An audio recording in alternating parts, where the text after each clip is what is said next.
Bonjour à tous, j'espère que vous allez bien.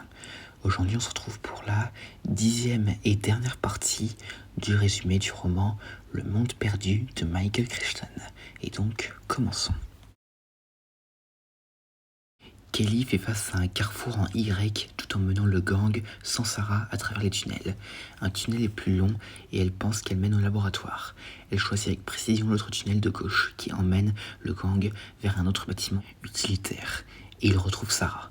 Alors qu'elle se dirige vers le hangar à bateau via la rivière, Harding félicite Kelly pour avoir appris des graphiques afin de savoir qu'il y avait beaucoup de données transmises et ainsi trouver le tunnel de service.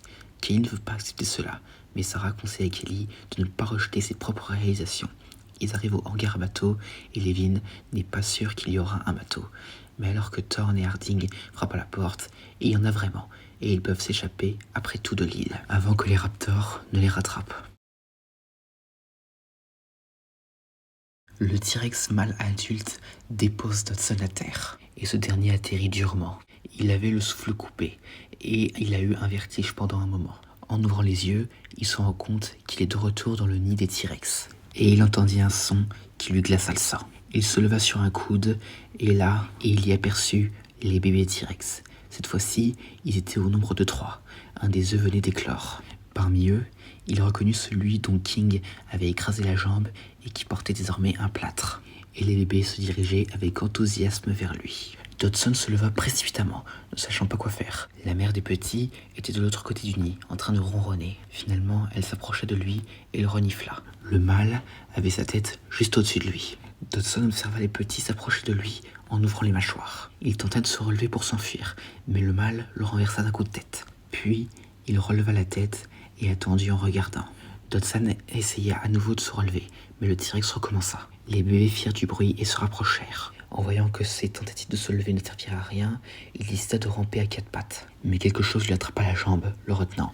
Il regarda en arrière et a vu que sa jambe était dans les mâchoires du T-Rex mâle. Le dinosaure l'a tenu doucement pendant un moment, mais il resserra ses mâchoires et les os de Dodson craquèrent. Et il cria de douleur. Il ne pouvait maintenant plus bouger et ne pouvait faire plus rien d'autre que de crier. L'un des bébés garda ses distances pendant un moment, puis il précipita la tête en avant de sauter sur sa jambe, commençant à la dévorer. Puis un autre commença à l'attaquer à la taille. Et le troisième est venu juste à côté de son visage, et d'un seul claquement de dents, il lui mordit la joue. Dodson hurla en voyant le bébé manger son visage. Puis il rouvrit la gueule et la referma sur le cou de Dodson. Alors que Yann, Thorne, Levin, Sarah, Harby et Kelly quittent l'île en bateau, Levin espère continuer à collecter des données sur ce monde perdu via les caméras laissées sur place. Mais Harding lui rappelle son observation sur laquelle il y a trop de prédateurs par zone sur l'île et donc quelque chose ne va pas dans l'écosystème. Elle et Malcolm expliquent le mystère. Certains dinosaures sont touchés par une maladie à prions appelée DX, nourrie à certains jeunes dinosaures via de la viande de chèvre hachée par les scientifiques d'InGen. Et les Compsognathus et les raptors en sont les porteurs.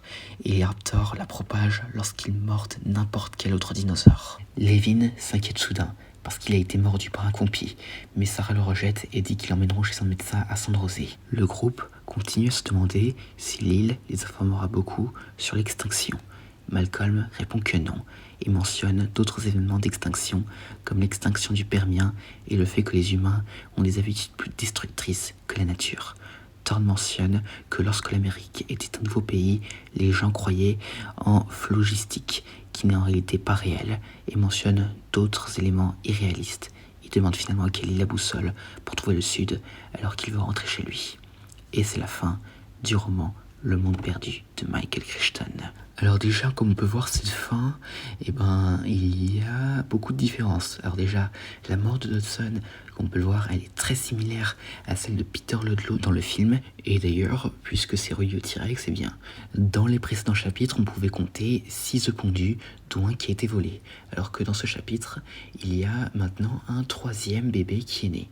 Et en plus de celui qui s'est fait blesser et l'autre. Et pour la fin, on peut voir que là, ça n'a littéralement rien à voir. Parce que là, on mentionne la présence d'une maladie, donc le DX, qui pourrait finir par causer la perte des dinosaures sur Sorna. Donc, autrement dit, comme dans le précédent roman, les dinosaures meurent également. Mais bon, vous le savez, dans les films, les dinosaures échappent à une deuxième extinction. Et le DX, donc la maladie qui pourrait finir par les tuer dans le roman, eh ben, c'est quelque chose qui sera totalement oublié dans les films, même si les dangers du pouvoir génétique et les goûts pour la destruction de l'humanité sont des thèmes que l'on retrouvera bien plus tard dans Le Monde d'après. Et d'ailleurs, Le Monde d'après est un des films qui a le plus de clins d'œil au monde perdu. Et à part ça, ouais, le DX, jamais on en entendra parler dans les films.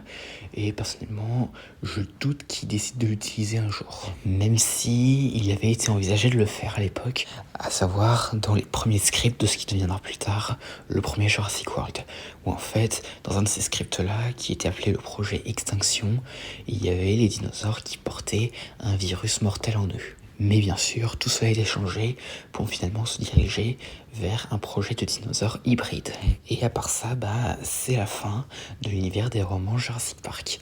Parce que Michael Crichton n'a jamais écrit de roman qui sera plus tard inspiré pour Jurassic Park 3 ou la trilogie Jurassic World.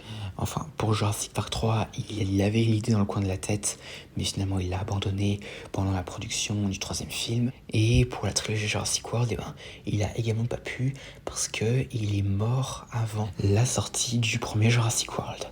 Et donc à part ça, voilà, c'était l'univers Jurassic Park de Michael Crichton. J'espère que cette vidéo vous sera plu, n'hésitez pas à me dire ça dans les commentaires et à la prochaine.